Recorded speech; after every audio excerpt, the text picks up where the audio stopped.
তো তুমি ভাবছো কিন্তু আমি নতুন একটা বছর থেকে স্টার্ট করবো আমার জার্নি, বাট আমি তোমাদেরকে ক্লিয়ার করে দিই। তো এই কথাটা ভাবতে ভাবতে ভাই আমার 2 থেকে 3 বছর চলে গেছে, ঠিক আছে।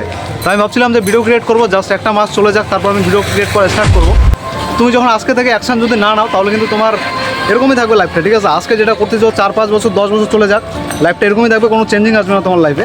বাট তোমাকে অ্যাকশন তোমাকে নিতে হবে। আজকে মনে করো মানুষের কথা ভাবতেছো, দেখো চারদিকে মানুষ আছে, তো একদিনে কিন্তু এরকম হয় নাই ভাই। একদিনে আমি এরকম ভিডিও ক্রিয়েট করতে পারি নাই, একদিনে এটা কোনোদিনও সম্ভব না। আজকে তুমি শুরু করবা, ঠিক আছে, শুরু করবা, একা শুরু করতে হবে। আর বাধা আসবে তোমার লাইফে, ঠিক আছে, বাধা আসবে। আজকে তুমি যদি অ্যাকশন না নাও, ভাবতেছো 2 দিন চলে যাক, ডিসেম্বর চলে যাক, নতুন বছরে আমি স্টার্ট করবো, নতুন বছরে হবে শুরু। বাট একটা কথা কি, তোমার জীবনে নতুন বছর আসবে কিন্তু তোমার জীবন চেঞ্জিং হবে না, ঠিক আছে। তোমার জীবন এরকমই থাকবে, আজকে এরকমভাবে চলছে এরকমই থাকবে, কোনো পরিবর্তন হবে না ভাই। আজকে 8 ঘন্টা 10 ঘন্টা তোমাকে কাজ করতে হবে। আর আজকে তুমি যদি অ্যাকশন না নাও, ঠিক আছে, নতুন কোনো অ্যাকশন না নাও, তাহলে এরকমই থাকবে তুমি সারা জীবন। দেখো আমি এখানে ব্লগ শ্যুট করতেছি ওপেন মাইন্ডে, বাট একদিনে এটা হয় না কিন্তু ভাই, অনেক বাধা ফেস করতে হয়েছে আমাকে, তারপরে এটা শুরু হয়েছে। তো এটা হচ্ছে কথা আর কি। তো যাই হোক, তো অ্যাকশন নাও আর নিজের লক্ষ্যে এগিয়ে যাও, ঠিক আছে। তো এই ছিল আজকে, আর চলো, আশা করি সবাই ভালো আছো, আর নেক্সট ব্লগে দেখা হবে, ঠিক আছে।